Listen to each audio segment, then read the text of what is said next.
Well, good afternoon, everyone.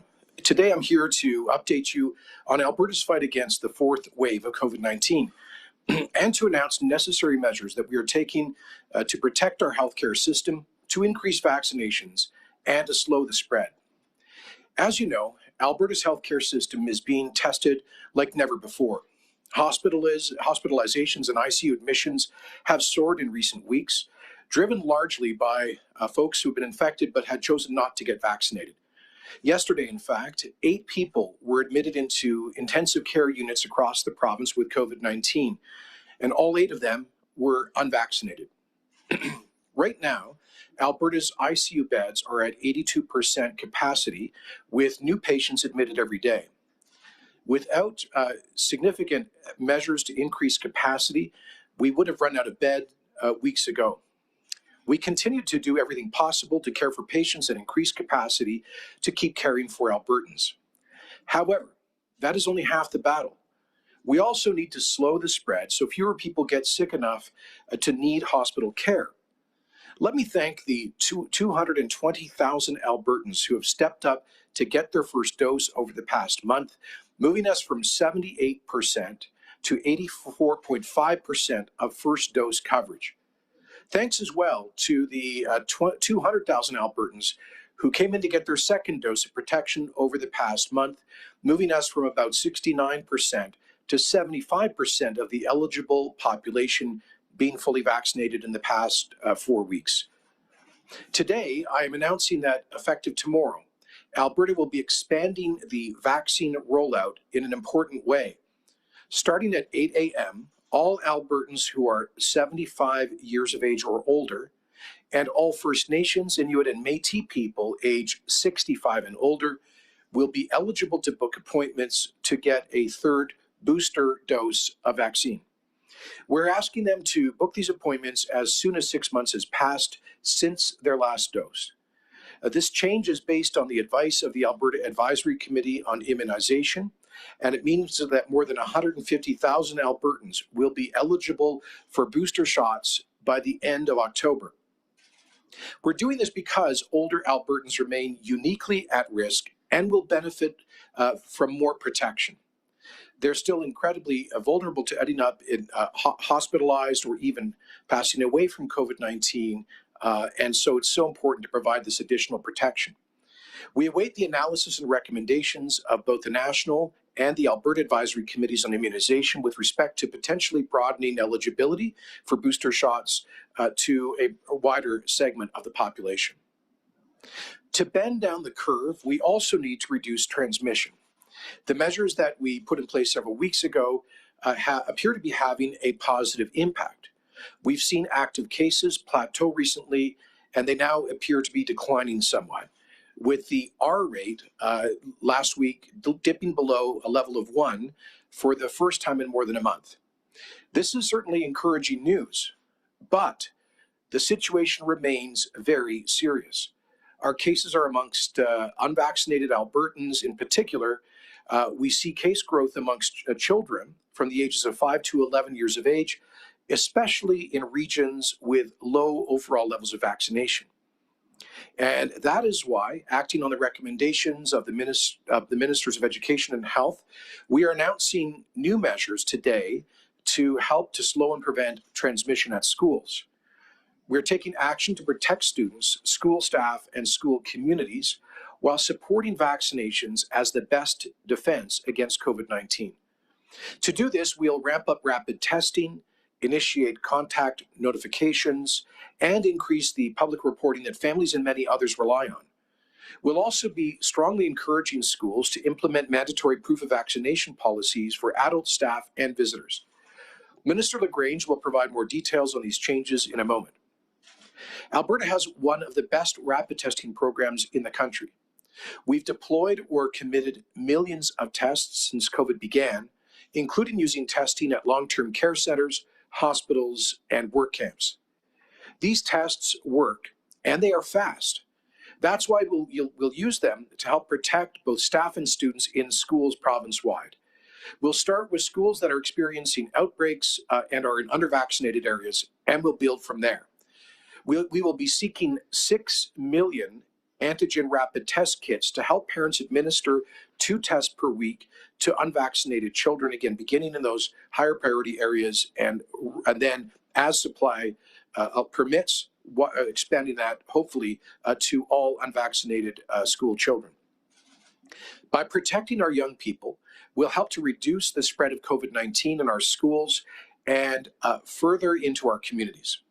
Finally, a very important note I want to add. This weekend, of course, is Thanksgiving, a time when family and friends gather, usually around the table, indoors at home, to share a meal and give thanks for their blessings. Indoor gatherings last Thanksgiving sparked the second wave of COVID, with cases and hospitalizations surging after millions of Albertans celebrated in close contact with loved ones. We simply cannot afford a repeat scenario, not with this dangerous Delta variant that is still circulating and with our hospitals under such severe pressure. So all other rules remain the same, and if they're followed, we'll avoid the scenario that played out last fall. So my message is simple. Please follow the rules that are in place. To be blunt, no indoor social gatherings are permitted outside of a household for people who are unvaccinated. For those who are vaccinated, indoor social gatherings are limited to 2 households for up to 10 people who are age 12 or older. We are also lowering the maximum number of people permitted to participate in outdoor social gatherings from 200 to 20. I said before that we're making progress in our 4th wave fight, but we risk losing all of that progress and once again putting even more pressure on our overstressed hospitals if Albertans do not respect these critical public health rules over the days to come.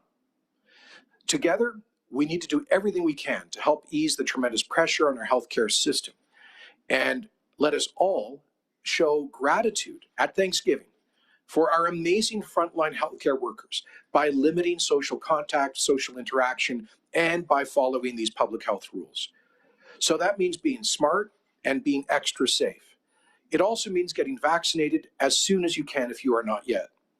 Thank you, and I'll now ask Minister Copping to provide more details on the expanded vaccine rollout. I believe Minister LaGrange will then speak to these new measures with respect to schools, and then we'll hear from Chief Medical Officer Dr. Hinshaw.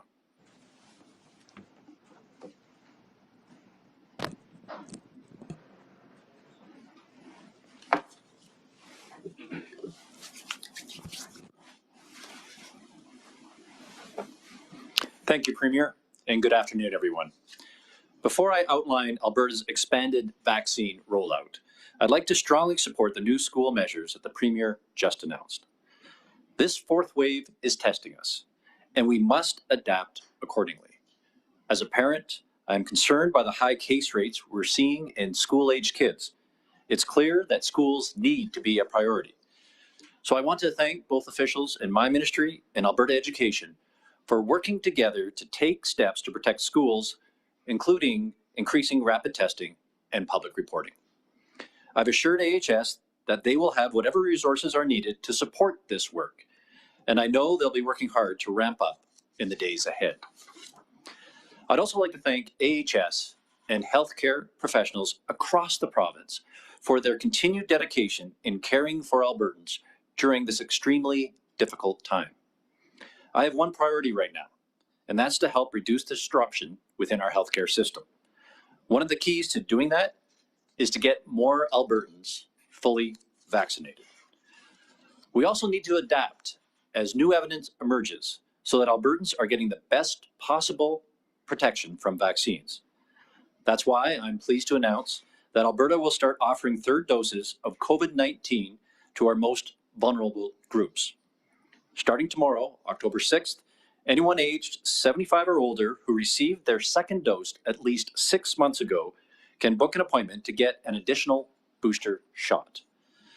3rd doses will also be offered to all First Nations, Inuit, and Métis peoples aged 65 and older living on or off reserve, again, as long as 6 months or more have passed since their 2nd dose.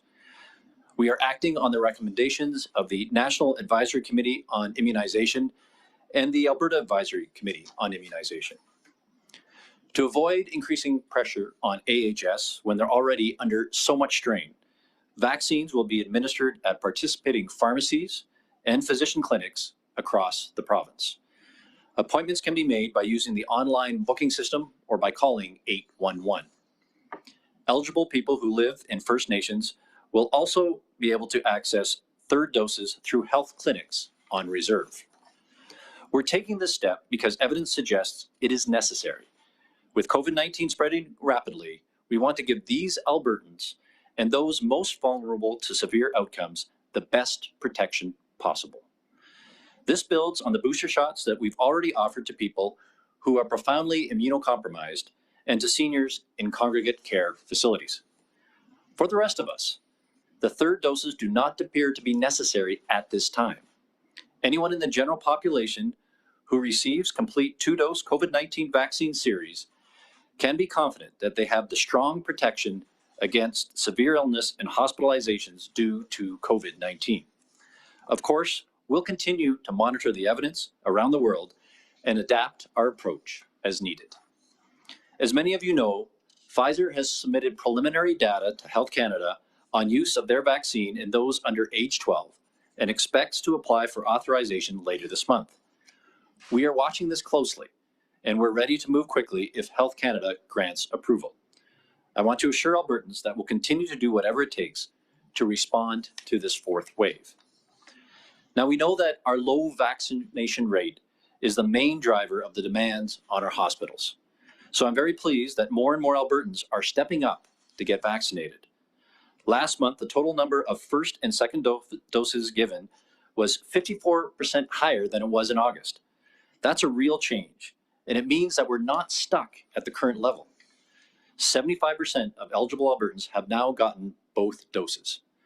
It's great to reach that milestone, but we need to get that level higher, and we can do it. We can increase the level of vaccine protection that we have as a province, and we can get the pandemic behind us faster. We're still a few points behind the national average, but we're slowly starting to close the gap. But when you look closely, the gap is much larger in second doses. That means there's a big pool of people who have already made the decision to get vaccinated, but haven't followed through with that second dose. We need them to do that. So we're working with AHS, pharmacies, and others to reach out to them with that reminder in any way we can. The evidence is clear. Vaccines are safe and they save lives. And the other thing that saves lives is reducing your contacts and your risk of spreading the virus, especially if you haven't been fully vaccinated. So I want to repeat what the Premier said about the decision to reduce the limit on outdoor gatherings from 200 to 20. We need people to follow this and other measures, and to follow the rules around proof of vaccination and everything else that we have put in place. We need you to do this to protect yourself, your family, and all Albertans. And we need you to do it to help reduce the strain on our healthcare system. I hear every day from AHS about the strain that people are working under and the extraordinary steps our nurses and doctors are taking to care for more patients than they ever had in the ICU. I feel for the patients and families who are having surgeries postponed, and I'm forever grateful to our doctors and nurses and others within our system who are doing incredible work to be able to support all Albertans through this challenging time. Now we need to support them by slowing the spread of this virus.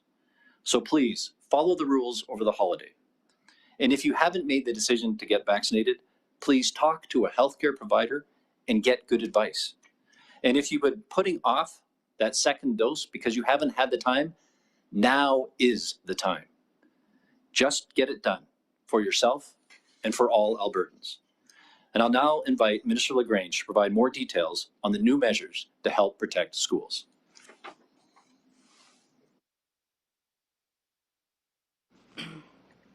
Good afternoon, everyone, and thank you, Minister Copping. I want to begin by recognizing that today is World Teachers' Day. Despite the challenges of this pandemic, teachers continue to find creative ways to help our students achieve success and feel supported. Thank you to each and every teacher for your guidance, your compassion, and your incredibly hard work. Your commitment to Alberta students has been unwavering, especially since the start of the pandemic. You have made sure that students can continue to learn and are able to reach their full potential. Thank you, thank you, thank you. You have my full support and gratitude for the work that you do each and every day. I'm here alongside Premier Kenney, Minister Copping, Dr. Hinshaw, and Dr. Yu to announce new actions that will further protect students, school staff, and school communities, and keep students learning safely in person. This fourth wave has made things challenging, especially for families of children who are not yet eligible for the COVID-19 vaccine, and certainly for our schools. We have always committed to monitoring the pandemic and to making changes as needed to ensure in-person learning can continue safely. Now, with the fourth wave, we are in a very different situation than we were just a few short months ago. Today, I am sharing additional details that the Premier outlined earlier.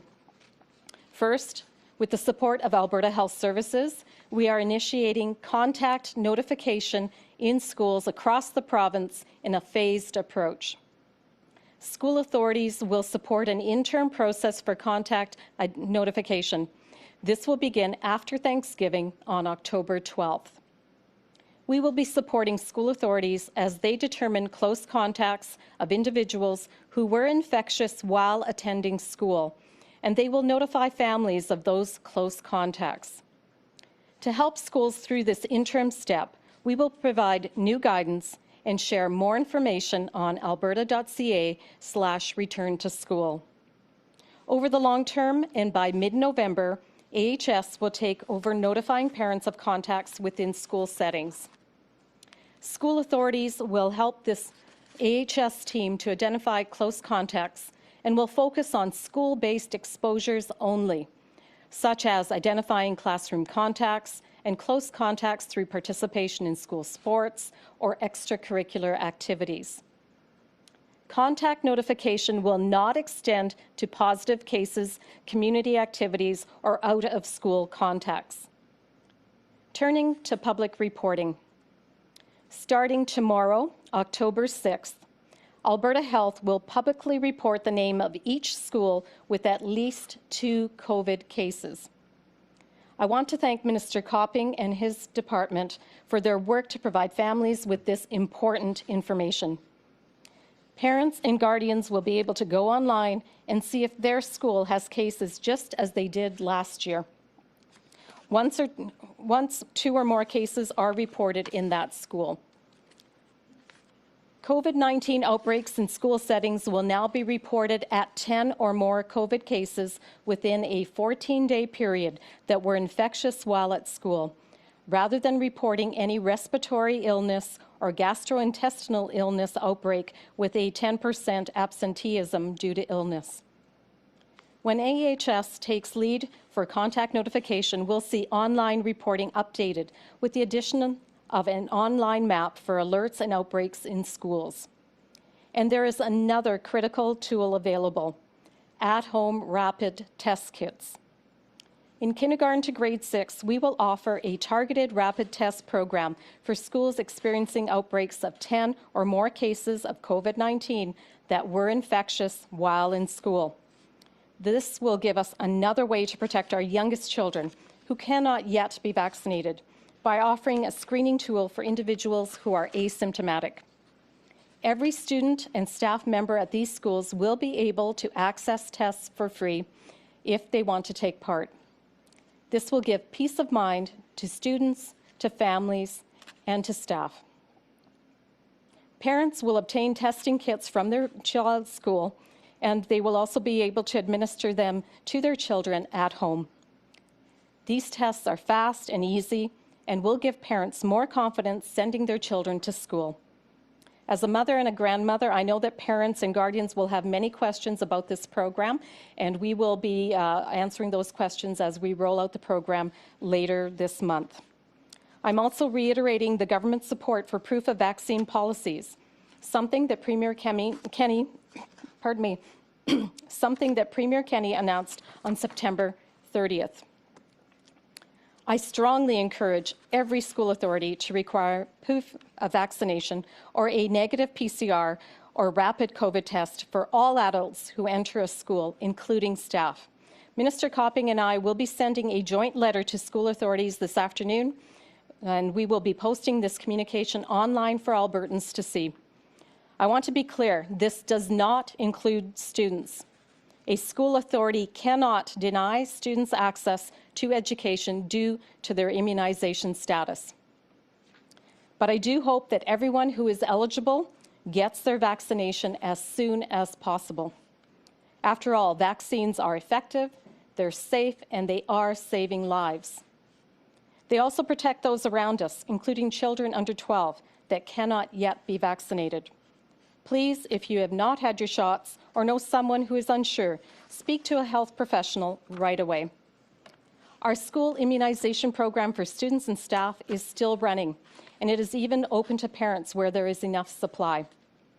In a school setting, vaccination helps to support all the other important measures that are in place, such as enhanced cleaning, distancing, cohorting for grades K to 6, masking for students in grades 4 and up and all school staff, and of course, staying home while sick. These practices keep our schools safe for in-person learning, which is so vital for our children. It is why I commend our schools for everything they do every day to keep our students learning. And it is why we are announcing these important new steps. And on that note, I want to reiterate my thanks to Alberta Health and Alberta Health Services for their support.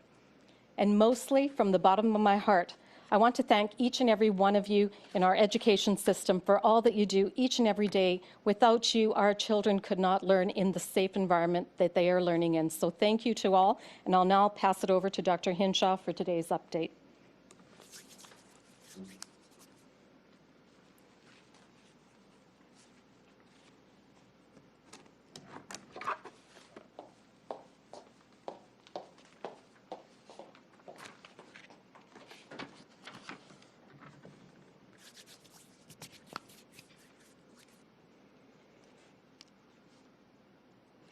Thank you, Minister, and good afternoon, everyone. In the last 24 hours, we have identified 663 new cases and completed about 8,000 tests. Our positivity rate was about 8.8%. That is good news, but we must continue to watch closely as a single day's numbers are less important than overall trends, and the coming days will be critical to determine what those trends are.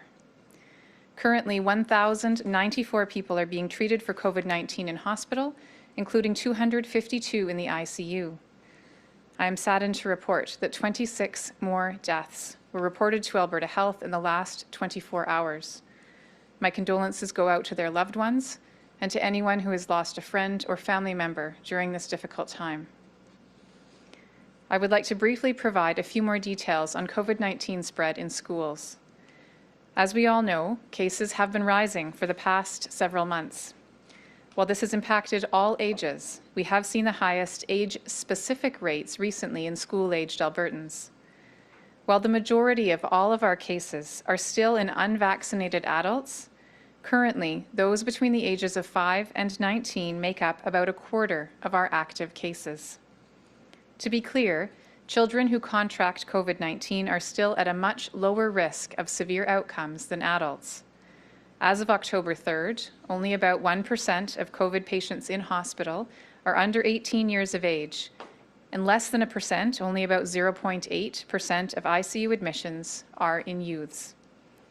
I do not say that to minimize the risk, as the percentage does not matter to those who have a loved one in hospital.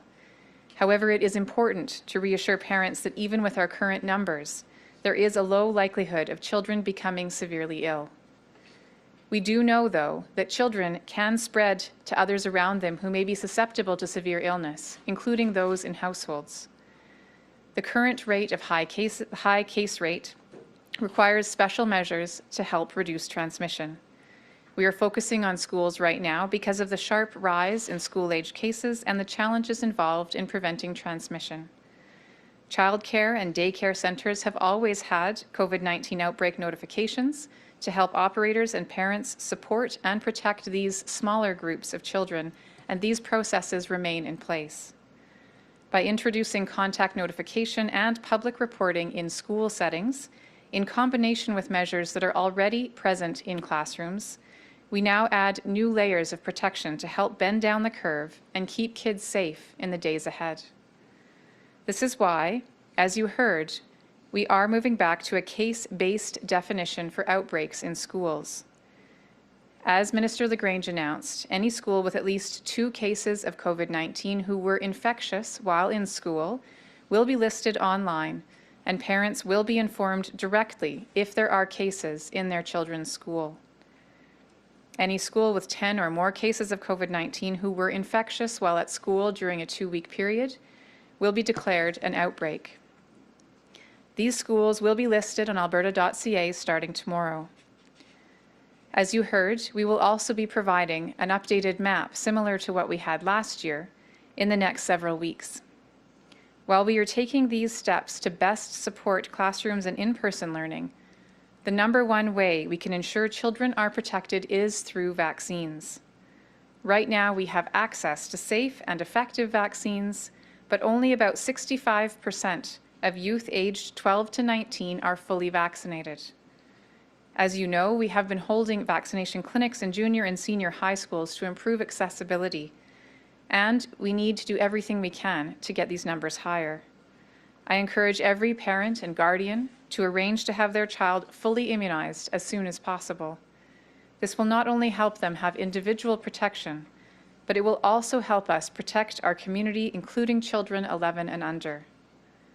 Another change we are making today to protect our communities is, as the Premier announced, the restriction on outdoor gatherings has dropped to 20 people, and indoor gatherings are still not permitted for those who are not vaccinated.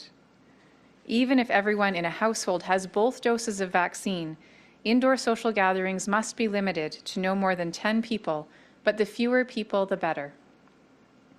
I know asking people not to gather in big groups at Thanksgiving will be disappointing to many.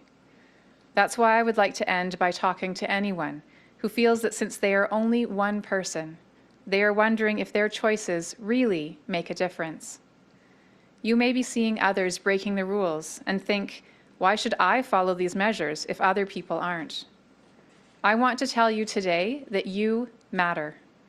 Every person's actions can potentially lead to a chain of transmission that can cause death, hospitalization, or long COVID, perhaps in someone you don't even know.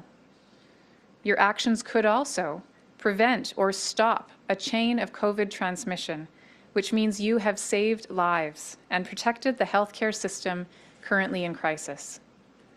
You also matter because people are looking at you and may use your actions to justify their choice to break the rules, or they may be encouraged to follow the rules because they see you setting an example. Simply put, you matter. This coming weekend for Thanksgiving, I am asking you to not just meet but exceed the rules that we have in place. Show your care for your family by having a small gathering, preferably outside.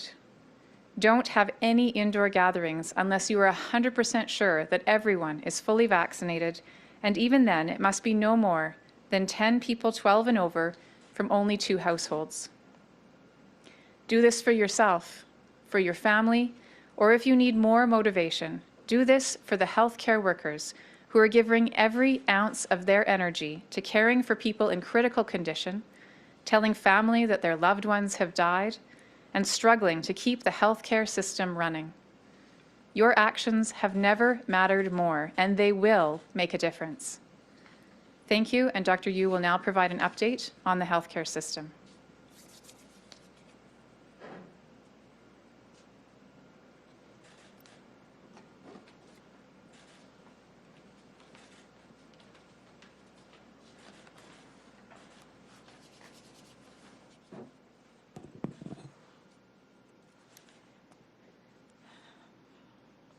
Thanks, Dr. Hinshaw, and good afternoon, everyone. Every single staff member and physician at Alberta Health Services is focused on providing care to anyone who needs it as soon as we possibly can. This is a key tenet to the working of healthcare professionals, ensuring that our patients are looked after and that we provide them with the necessary treatment and care in a timely manner. This is true of emergency and urgent surgeries, just as it is true of more minor ailments and procedures. We know that any delay is life-altering and can cause unnecessary anxiety, stress, and frustration. That is why having to postpone surgeries and procedures is an extremely difficult and heart-wrenching step for us to take. However, it's been a necessary step each time COVID case numbers and hospitalizations have swelled from the first wave to this current fourth wave. I'm well aware of the deep and lasting impacts a delayed surgery or procedures can have, and I'm very sorry to all Albertans who have had their surgeries postponed at this time during this pandemic. Throughout this fourth wave, we have done all that we can to limit the impacts of surgical postponements as much as possible. Since the end of August, AHS has had to delay or postpone approximately 8,500 surgeries provincially. This includes 805 pediatric surgeries. During the same time, we have also completed 9,100 surgeries, including 3,500 emergency surgeries and 1,100 cancer surgeries.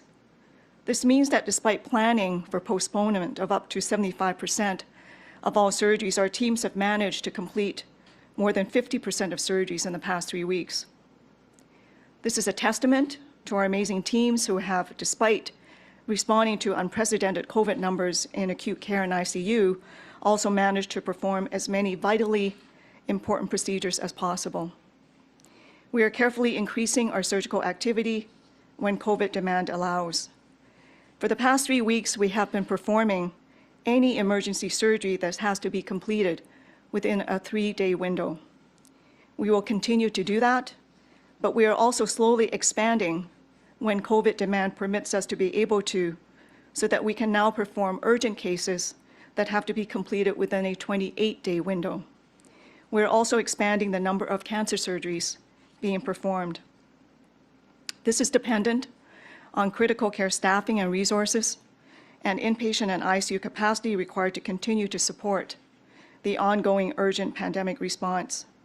We will continue to be cautious because, as we've said before, it's a fragile balance to ensure we have available ICU beds for anyone who needs one. We will continue to reach out to patients to let them know if their surgery timeline changes, and we will continue to adjust our plans as COVID-19 numbers fluctuate. We're able to increase our surgical capacity because, in part, pressure in our ICU has eased ever so slightly, and this is likely due in part to Albertans following the public health restrictions and getting immunized. This is very positive, and I really want to thank everyone who has decided to be immunized and for all Albertans for doing their part. This morning, there were 307 patients in ICU, including 252 patients with COVID-19. ICU numbers remain at near record highs.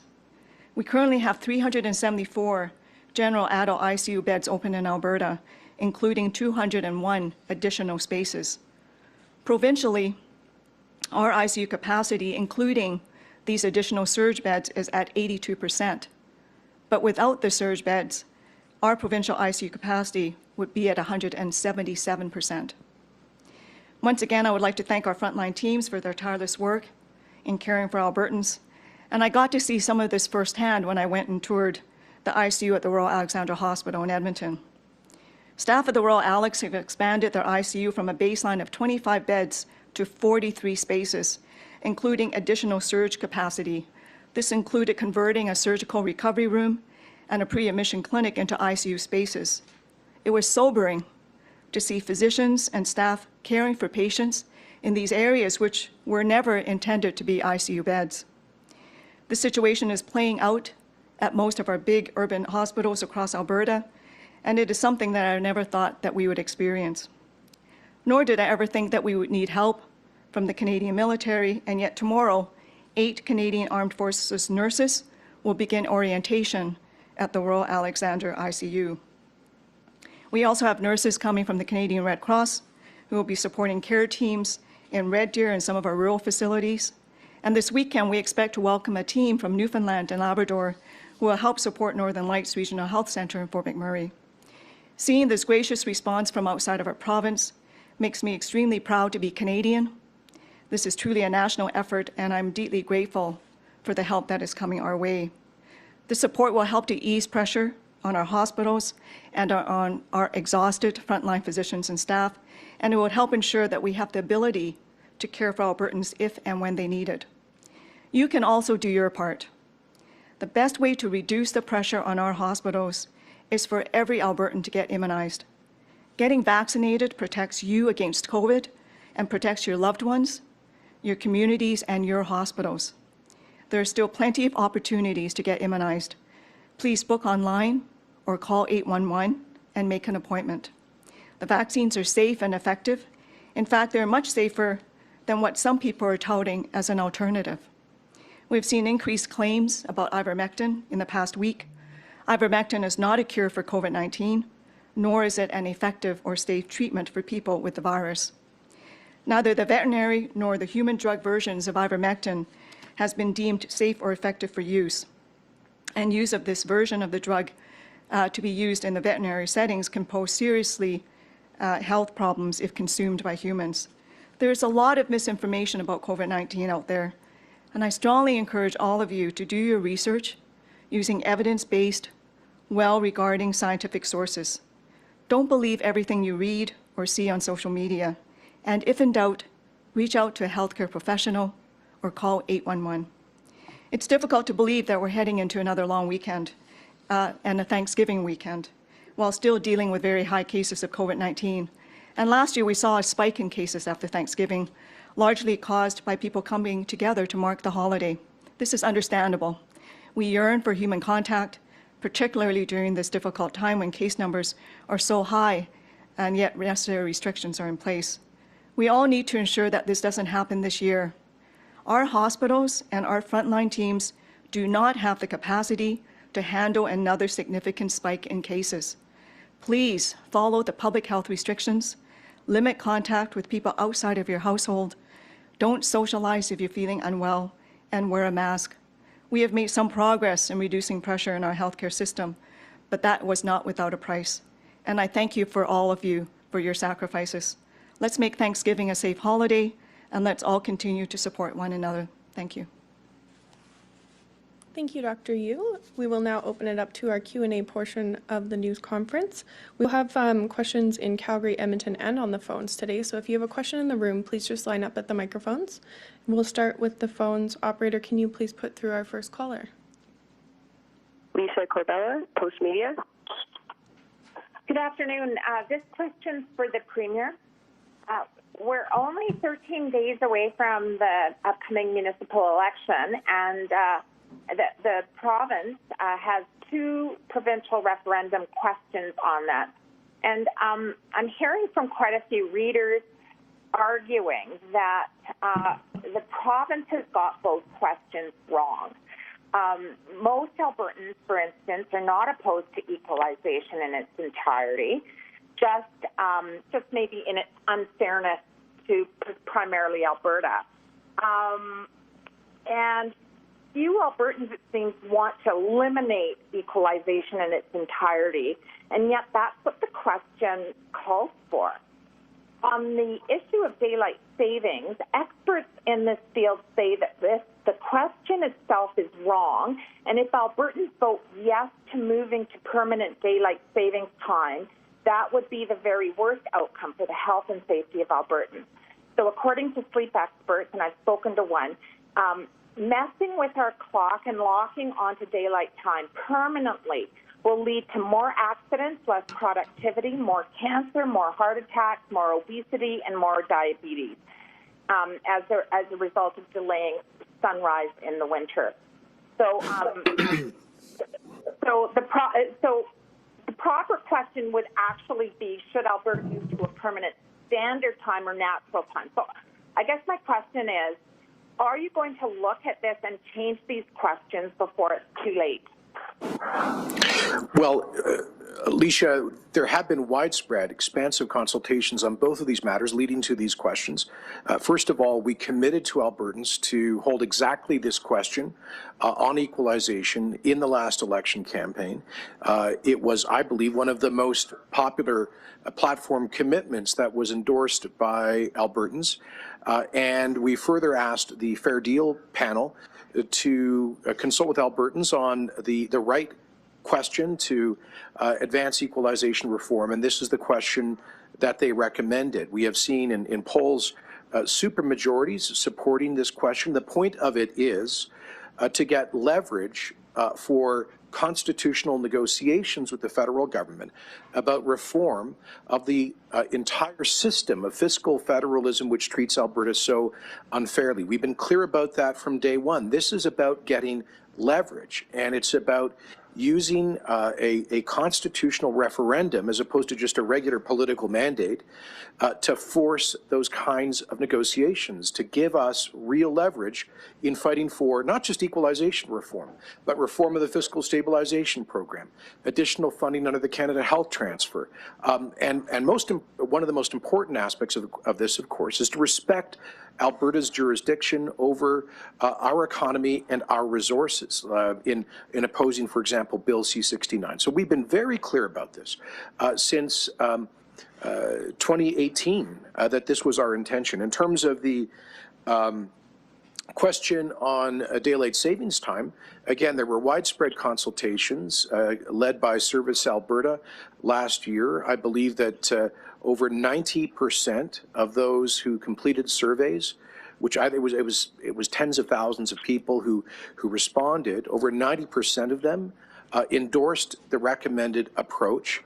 We are very carefully proposing an approach that would align us with our surrounding jurisdictions in this part of North America.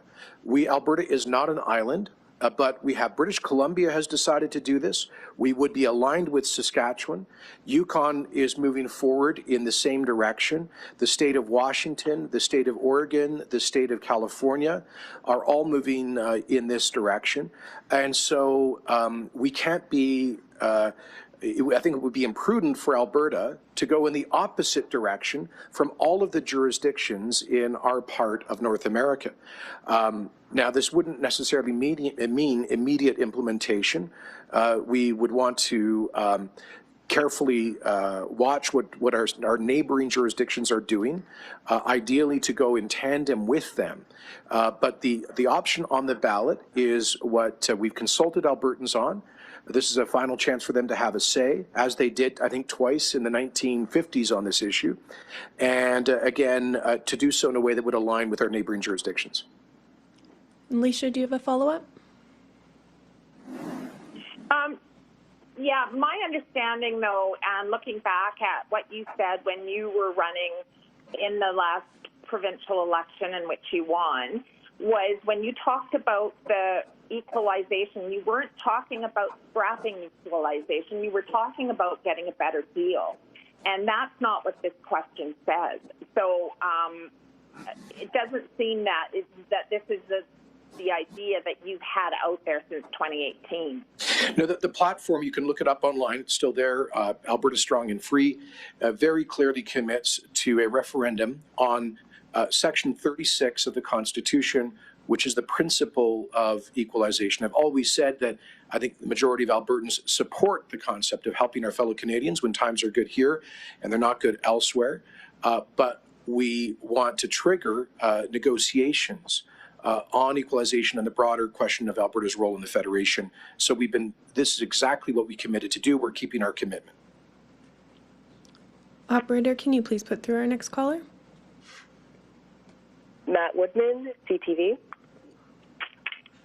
Hi there. My question is for the Premier and the Health Minister. The Alberta Medical Association sent you both a letter, and it's asking both of you, quote, "We urgently need you to come see what we're experiencing. We would like to formally invite you to come visit an Edmonton area ICU as soon as possible to see it for yourselves." So will you and the Health Minister be accepting this invitation to visit an ICU? Well, appreciate the letter. I have not seen that yet.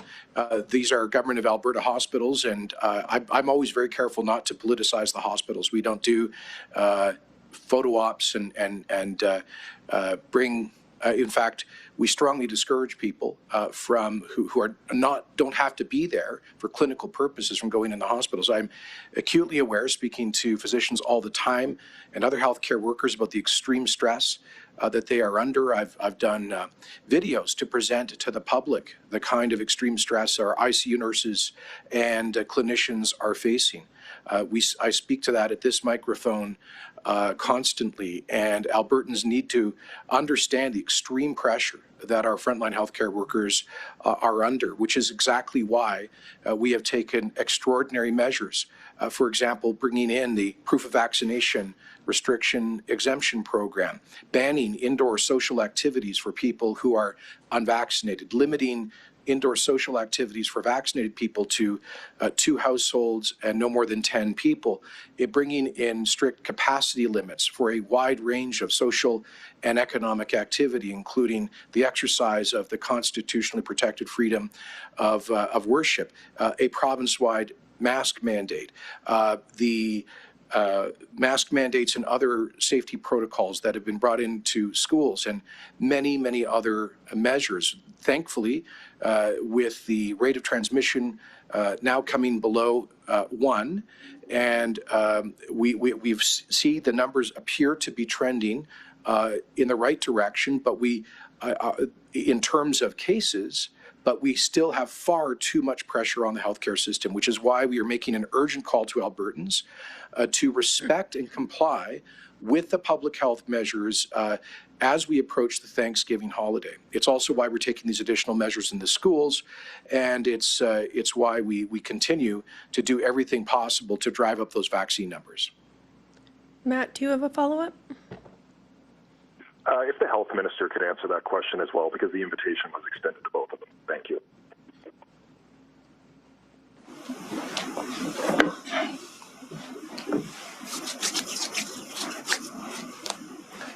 Thank you for the question. I'll reiterate much of what the Premier has said. Just received the letter.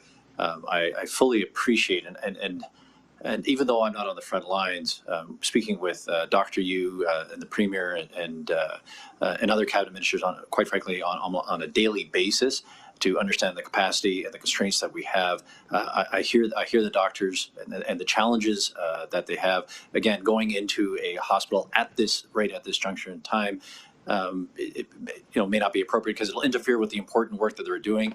That said, we hear them. We're listening, working with Dr. Yu, and I've reached out, for example, Dr. Park, in terms of the letter to me and invited me to come down, reaching out to him to actually set up a call with him when it's appropriate for him, because he's actually very busy with this, to hear firsthand from him and understand that our system is under incredible duress, and that is why we're making the changes that we announced weeks ago, the changes that we're announcing today, and continue to watch this very, very closely. Operator, can you please put through our next caller? Rick Bell, Calgary Sun. Good afternoon, Premier. Just a question and a supplementary. The first question is, because I'm a bit confused, what is your message today? Assuming Albertans follow the rules that are in place, do you believe the worst is over? Do you believe we reached the top of the sort of case peak and that we're on the way down? Do you believe, what do you think of those people who are saying we're in a terrible crisis and are advocating for further restrictions or lockdowns? So I just want to get a sense of where you're at with COVID. Sure. The message is really two things. One, thank you, and two, be careful. Thank you to our healthcare workers. Thank you to the nearly 250,000 people who've stepped up to get protected by vaccines in the past month. Thank you to folks who have been following these wide-ranging public health measures that we have in place. Thanks to your collective efforts, we appear to be making some progress. But please be extremely careful, because the pressure on our healthcare system remains unsustainable. We can't maintain this pressure on our frontline workers at this pace indefinitely. So the fact that we've made some progress in so far avoiding a worst case scenario and seen some encouraging modest trends in the right direction by no means suggests that we are out of the woods, because as Dr. Yu said, we continue to have typically around 300 patients in intensive care. That's about 180% of our baseline capacity, and it's only sustained by widespread postponement of surgeries and other medical procedures. So I don't think that's a complicated message, Rick, to say on the one hand, people have been pulling together, we have been driving up the vaccination rates, and there have been some encouraging numbers. But we've really got to push the curve down. We've got to push it down so that we relieve the pressure on the hospitals. That is the most important message. And it is more important now than it has been in a long time because of the Thanksgiving holidays. That's a core message here today. If people think that, oh, we've got a couple of good days on the numbers and things don't look quite as bleak as they might have 2 weeks ago, and therefore we can all get together with extended family and friends and have a great party this weekend, that would be exactly the wrong message for people to draw from these numbers. If we have, if millions of people get together like it's a normal Thanksgiving in intimate indoor family gatherings at homes, and especially folks who are unvaccinated, we will likely see all of the progress that has been made lost overnight. And we could see a significant spike back up in cases. So just to keep it really simple, thank you, but please be careful. Please do the right thing. Please don't risk the progress that we've made over the past couple of weeks. Rick, do you have a follow-up question? Yes, a very quick one. It's sort of a quick two-parter. First one is answering the second part of my last question, which is, what do you think of those people advocating for still advocating at this very second for stricter measures, including possible lockdowns? And the biggie, how do you plan to restore trust in your government and in its approach to COVID, given what has happened in the recent past before the fourth wave, leading to the fourth wave, and throughout the fourth wave? So how do you plan to restore trust in your government's approach when there's a lot of people who don't trust the approach? And number two, what do you think of people, or what do you think of the position of advocating for more measures?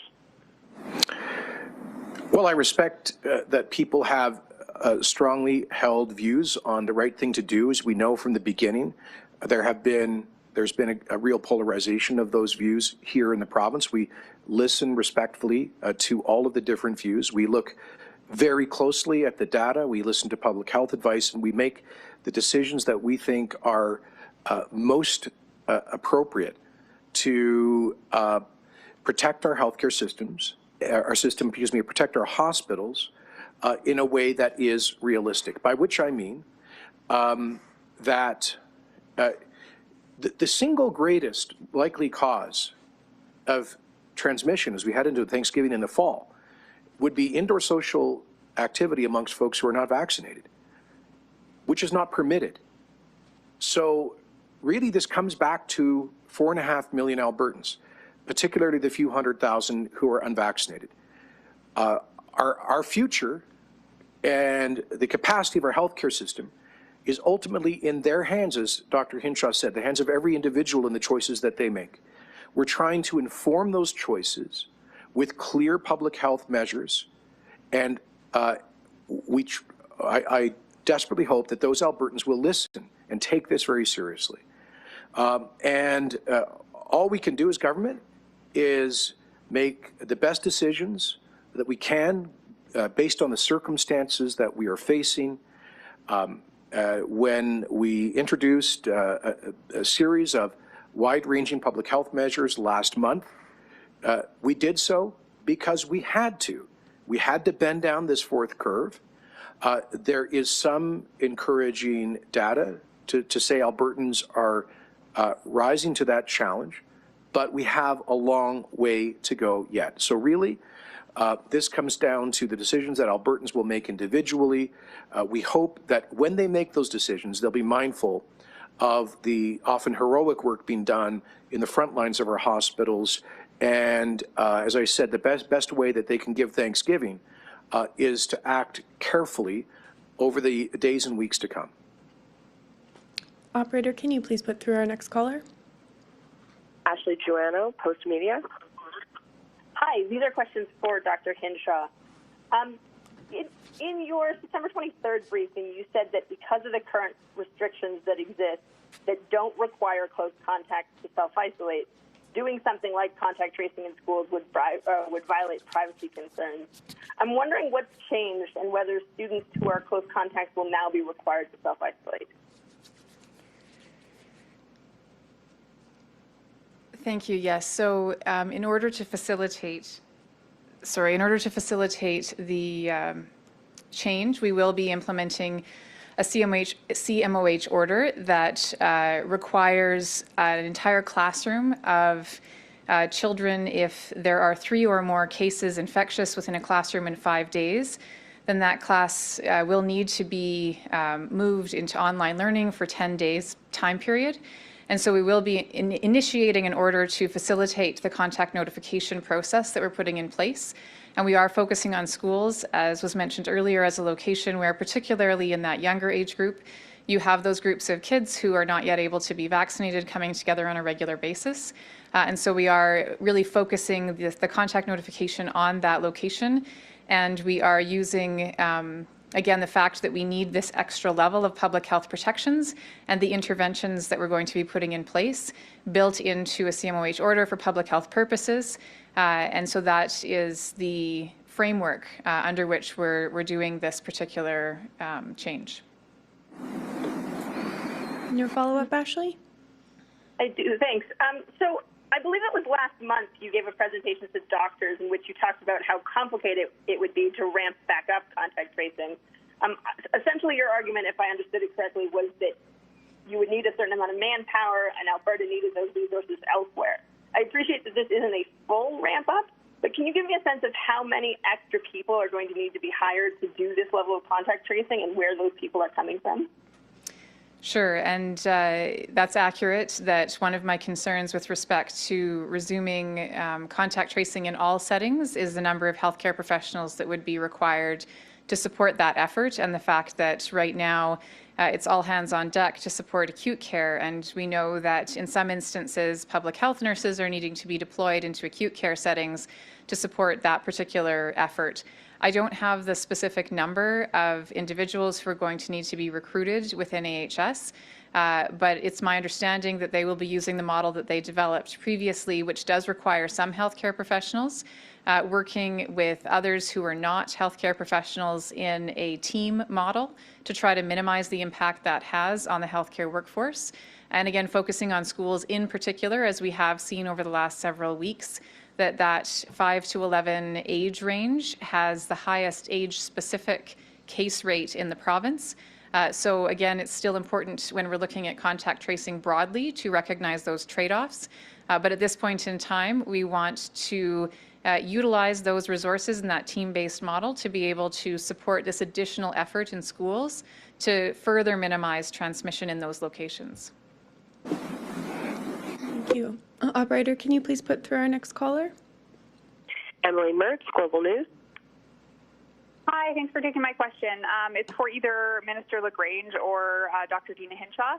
I'm just wondering why there is a month delay in putting in the support for schools in terms of contact tracing or contact notification, as I understand we are now calling it.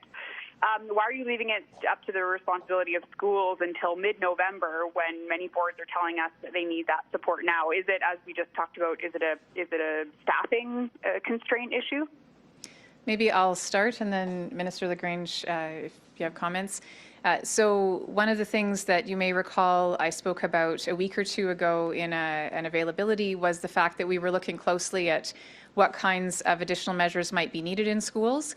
But because we had shifted our model in the summer to move to focusing on isolation for cases and doing self-notification cases of their contacts, that we had redeployed staff at that time. And so it was important that when we looked at making a shift and what shift would be right for school settings, that we looked at that resourcing and we had the time frame and we worked with partners to make sure that all of those pieces were in place.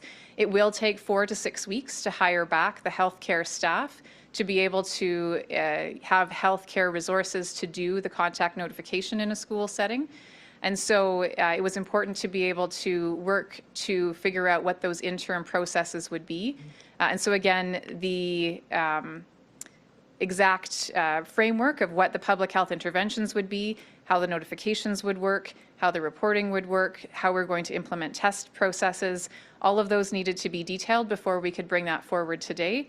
So that's, again, all of those pieces that we were putting in place to be able to speak about this today, and there will be that interim process followed by shifting to a health-led contact notification once that recruitment has been finalized.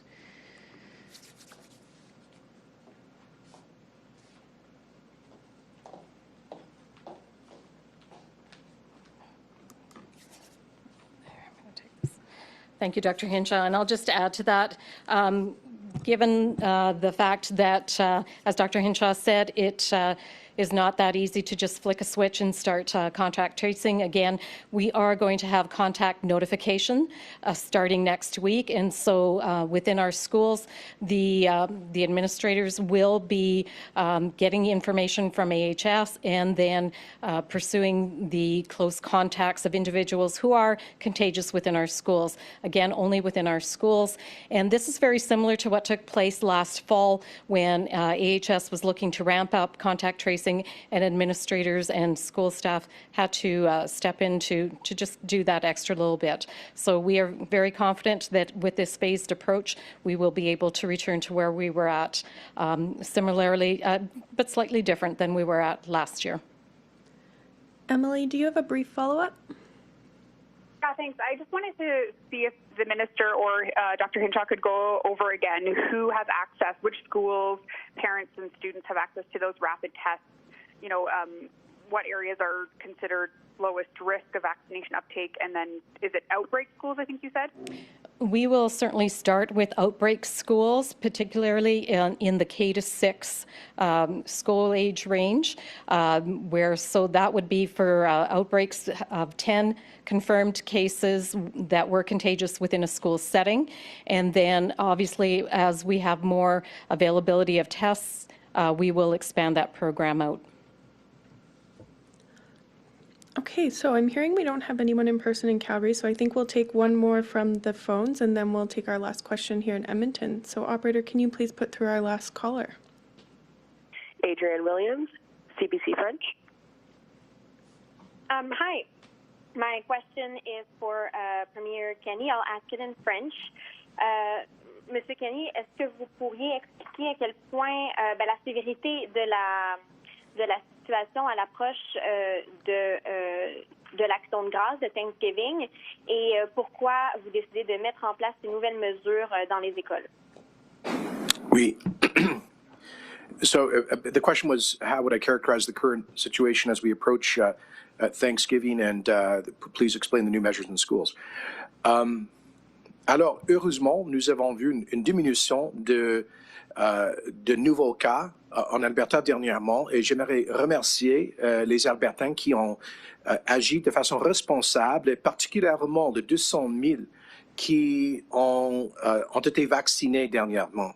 C'est une augmentation importante dans le niveau de la population avec cette protection importante.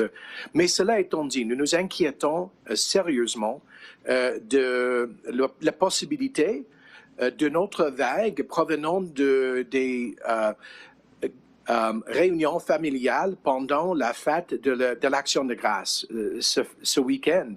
Parce que l'année dernière, on a vu une grande vague provenant de l'Action de grâce. Alors, nous exigeons les Albertains à suivre les restrictions de santé publique, y compris une prohibition sur les réunions sociales et familiales. Pour ceux qui ne sont pas vaccinés, ce n'est pas permis. Et pour ceux qui sont vaccinés, il y a une limite de 2 familles vaccinées, maximum de 10 personnes d'âge 12 ou plus âgées. Alors, il faut suivre ces réglementations de santé publique pour qu'on puisse éviter une vague de l'action de grâce qui puisse menacer à nouveau le système de santé. Deuxièmement, nous mettons en place les nouvelles mesures dans les écoles, particulièrement pour mieux informer les parents et la grande public des outbreaks dans certaines écoles. Deuxièmement, on va fournir les parents avec les tests rapides pour COVID-19 pour qu'ils puissent mieux protéger leurs élèves et autres mesures parce que nous reconnaissons que maintenant, nous voyons le plus grand pourcentage des cas est parmi les jeunes élèves qui ne sont pas vaccinés. Alors, ils sont les mesures supplémentaires pour les protéger. And Andrea, do you have a quick follow-up? No, I think that answers my question. Thank you. Thanks. And last question here in the room. Hi, I have a question for Minister LaGrange, and I'm also hoping the Premier can answer it in French.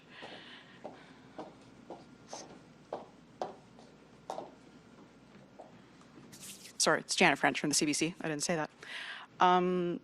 The Alberta School Boards Association, some school boards like Edmonton Public, Calgary Board of Education, the Alberta School Councils Association, pediatricians have all been asking for your government to reinstate contact tracing in schools, and some advocates have been asking for rapid tests in schools for at least a month.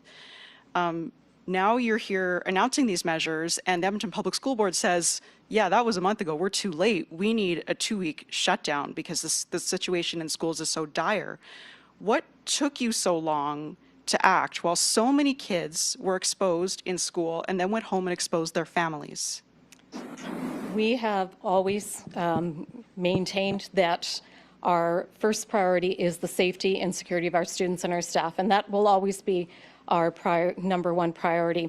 We've been working very closely with Dr. Deena Hinshaw and her team, with Alberta Health, AHS, to ensure that the health measures that we put in place are actually doing what they need to do. We have very good protocols within our school system. We started the year with very strong protocols. Mid-September, when there was a state of emergency, we added additional masking for grades 4 and up and all staff. We've also implemented cohorting for K-6 schools. We've added just recently a strong recommendation for school authorities to have immunizations for all of their staff, proof of vaccination, I should say, and or a PCR test or rapid testing. So all of these measures together are working to keep our schools safe. We will continue to monitor very, very closely.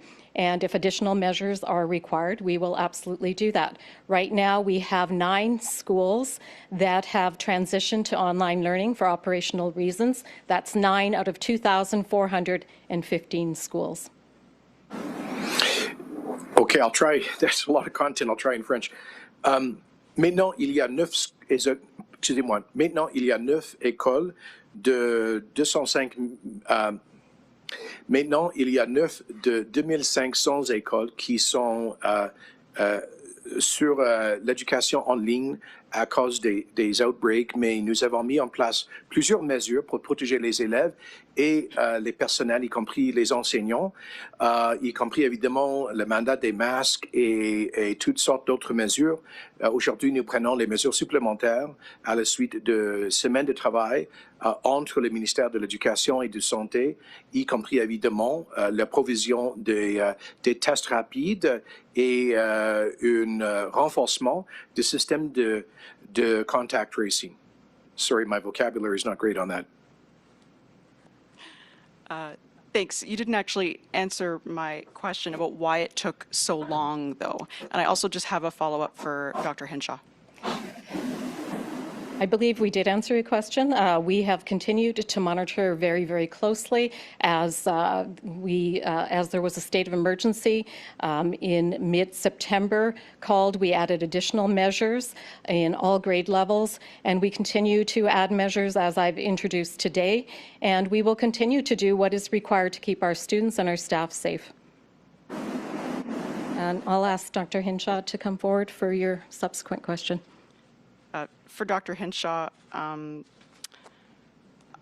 still not clear, based on what you've announced today, whether families, staff members who have an association who go physically into schools have to notify the school. Is it mandatory that AHS tells the school about a case, or that a family that with a positive test notifies, or a staff member that tests positive notifies the school that this has happened?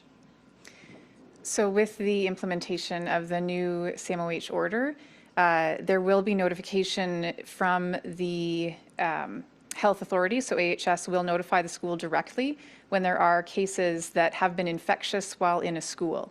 So again, to be clear, when there's an exposure that's happened in a school, where an individual, whether that's a student, a staff member, or anyone who's been physically present in a school while infectious, that notification will happen directly from AHS to the school. So certainly a parent or a staff member is free to also notify the school, but there will be an automatic direct notification, again, supported by a CMOH order for school settings, for that notification to happen independent of the individual notification. And again, that's because we are seeing that schools, as we have been monitoring over the past month, that we have been seeing, especially in that 5 to 11 age range. There is a bit of a differential in terms of the rates there, especially in areas with low vaccination rates. And so we do need to take this next level of measures in those locations. So the notification, again, will be supported by a CMOH order, and the contact notification will flow out from there, initially supported by schools, but AHS, once they have completed restaffing, will be picking that up in mid-November, to be able to do that notification to parents and staff who have been potentially exposed at school. And that's all our time for today. Thanks for joining us, and have a good evening.